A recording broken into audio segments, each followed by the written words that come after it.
Hey guys, welcome back to the channel. Thank you so much for clicking. It means a lot that you guys keep clicking. If you guys keep clicking, I'll keep making. And as we close out this great pre-merge of Survivor 42, I think it's only fair that I make my last video during the pre-merge on our pre-merge arc player.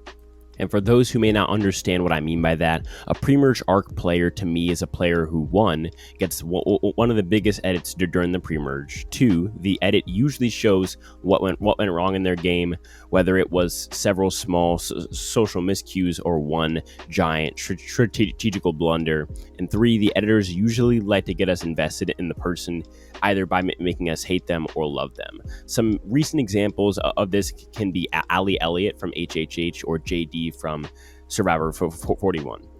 So the first that we see of Daniel is in the opening challenge, where during his leg of the challenge, he slips and falls, grabbing his arm in pain. It's pretty clear that he dislocated his shoulder, and after the challenge, the medics come in to look at his arm. He actually says that he pulled a Stephanie LaGrossa, which to me was hilarious, considering that he was making Survivor references while his arm was getting popped back into place. They successfully relocate his arm by popping it back into place. He stays in the game. But for the rest of the season, we won't see him compete in any other water challenges, as he tells his tribe that he just simply is not physically able to do so. Over on Daniel's tribe named Vati, Lydia and Hai connect over being younger, more like the Gen Z generation. Mike and Jenny connect over being more in the Gen X age range, and Daniel and Chanel follow suit and pair up as well, but it's clear that their pairing was more forced and artificial compared to the other two pairs.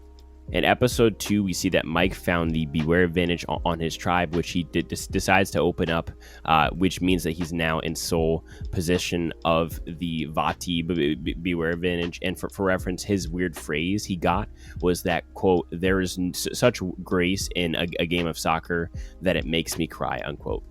Later on in the episode, we get a hilarious scene where Mike first tells his number one ally in Jenny about the idol and its rules, and then goes and tells Daniel about the idol as well. But when Mike takes Daniel aside to show him the idol, Mike forgets which tree he buried it at, and proceeds to dig up at least a dozen more trees before he finds it in sighs with relief, as Daniel tells us in confessional that Mike is being dumb, and that really makes him feel good about keeping Mike in the game, as he really isn't a threat to Daniel's game come merge time. Also, Daniel tells his number one ally in Chanel about Mike having the Beware advantage. In episode 3, Mike's idol troubles continue. We see that Daniel is pressuring Mike into letting him read the specific rules of the Beware advantage, and Mike hesitantly lets Daniel go off and do so. Once Daniel is finished reading the idol, he realizes that voting out Mike wouldn't get rid of the three-way idol, but rather the idol would just be rehidden on their tribe beach. And so for this reason, he sees no reason for him and Chanel to vote Mike off, since he wants to work with Mike. He also confirms to us the tribe dynamics are indeed about the three pairs that were shown last episode, except he adds that him and his number one ally in Chanel are in the middle of these two pairs and are the quote-unquote swing votes, I guess.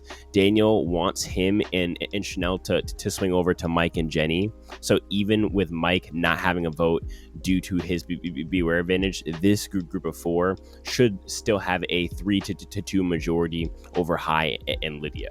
We also get a scene where Daniel returns the Beware advantage to Mike, and Daniel and Mike cannot find where the actual advantage is. It wasn't with the package that Daniel returned, and so we basically get a sequence where they have to search for it throughout all of the places that Daniel last went. They thankfully find it where Daniel was sitting when he was reading the advantage, thank God.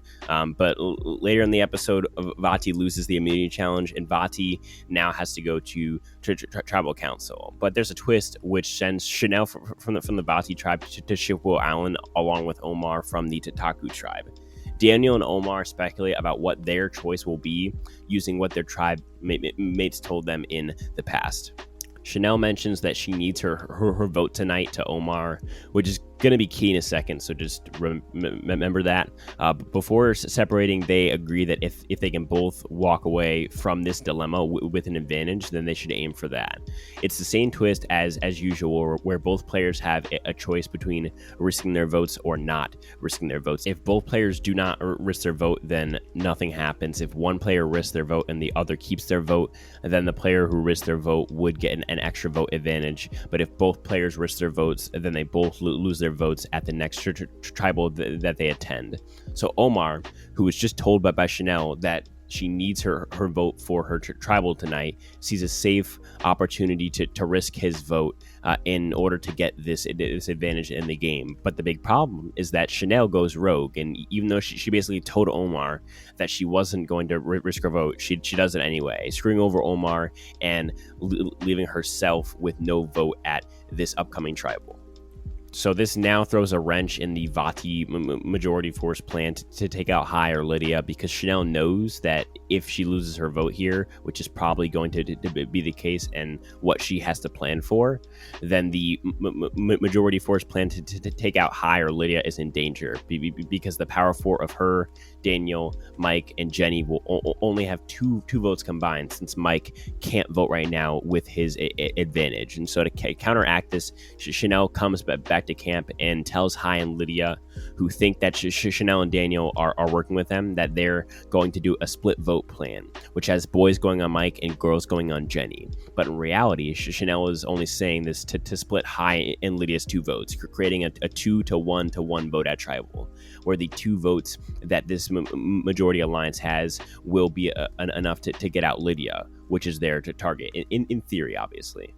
So at this point, both of the Gen Z pairs and Gen X pairs think that Daniel and Chanel are on their side. And the four people who can vote are Lydia, Hai, Jenny, and Daniel. Now, Hai is suspicious of Chanel's intentions of splitting the vote, sniffing out that she's probably trying to displace their votes and successfully connecting her intentions to something that happened on Shipwheel Island. But he still trusts her going into tribal. And at tribal, we see Daniel basically immediately exclaim that he will not win Survivor 42 to Jeff because he is too paranoid. And when Jeff asked Daniel who is able to calm him down, Daniel then exclaims Mike and Jenny, as well as his mom, which visibly makes Hai extremely suspicious of where Daniel's loyalties lie. And this really is the start of Daniel crashing and burning. We then see some whispering happen between Hai and Lydia. We then get the vote where Chanel says that she in fact lost her vote, and that Mike does not vote either. Jeff reads the votes, and Hai and Lydia, instead of going for Chanel's suspicious split vote plan, opt to play it safe and vote for their main target in Jenny. And then in Jenny and Daniel vote for the majority's force target in Lydia, leaving us with a tie vote. 2 votes on Lydia, 2 votes on Jenny. When they revote, where Lydia and Jenny don't go up and vote, since they are the only people who the vote is tied on, Mike and Chanel also can't vote. They go up to the booth and kind of just like pretend like they voted and then sit back down without casting votes. Meaning that this one revote, there's only 2 votes in the urn, which are from Daniel and Hai, 2 people on opposite sides of the original vote. When Jeff reads the 2 votes, we see that neither of them flipped, at least not yet, and both of them kept their vote that they voted for originally, causing yet another tie. Now that the vote is deadlocked, meaning that the people who voted on the revote, which is Daniel and Hai, have to come to a unanimous decision on whether or not to vote out Jenny or Lydia, or else Jenny and Lydia become immune, and the other 4 people, being Mike, Daniel, Hai, and Chanel, will all draw rocks. Daniel starts the discussion by making a big mistake, exclaiming to Hai that he does not want to go to rocks on day 7, which Hai will later use to put the dagger in Daniel. Daniel blames Chanel for telling him to vote Lydia, even though Daniel tells us throughout the episode that he wants to vote out Lydia and wants to flip with Mike and Jenny. He repeatedly does this, and Chanel responds saying, why are you throwing me under the bus, bro? Like, this was our plan. Why are you sucking up to Hai now that the vote didn't work out? And this leads to Daniel and Chanel arguing for a bit, where Daniel claims that Chanel has betrayed him in some way, which is pretty ridiculous, honestly.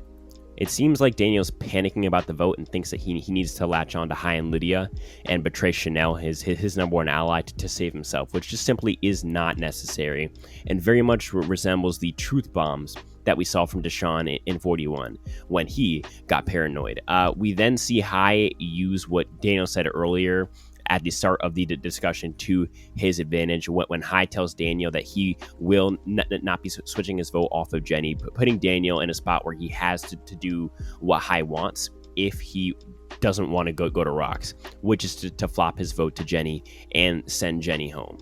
Daniel realizes this and asks Hai and Lydia if they will hold him trying to backstab them in the original vote against him, which is a stupid question. Like, obviously they're going to say that or say whatever you want to hear in order to flop your vote over and get it off of their alliance, which of course they respond with no, and Daniel flops his vote, sending his ally Jenny home, and through his behavior during this tribal, losing his number 1 and 2 allies in Mike and Chanel. Episode 4 opens up with a pretty lengthy night scene, which almost spans 5 minutes, where we see Daniel come back and start to realize just how bad he screwed himself up at the previous tribal, with Hai saying in his confessional that Daniel has no backbone, referring to how quickly Daniel turned on Jenny when the vote was deadlocked.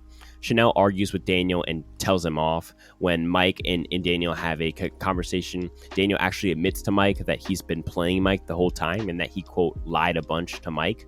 Mike makes a deal with Hai to work with Hai and Lydia as a 3 majority on this tribe. And then in episode 5, when Vati loses again, it's either Daniel or Chanel on the chopping block. The Power 3 and Mike, Hai, and Lydia both tell Chanel and Daniel that the other one is going home. At Tribal Council, Daniel is able to swing over Mike by kind of playing on Mike's loyalty and like loyal based way of playing the game.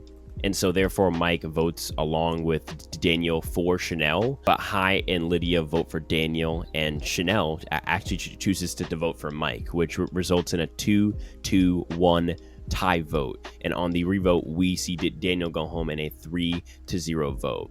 So that is how Daniel has gone throughout this whole pre-merge. One of the weirdest pre-merge arcs I've ever seen. It was pretty obvious that Daniel wasn't winning, as the edit just really showed where he went wrong, which is usually what doesn't happen to winners. Usually they try and hide the bad things about winners. But let me know what you think. Is Daniel a good player or a bad player? Does he deserve to come back or not?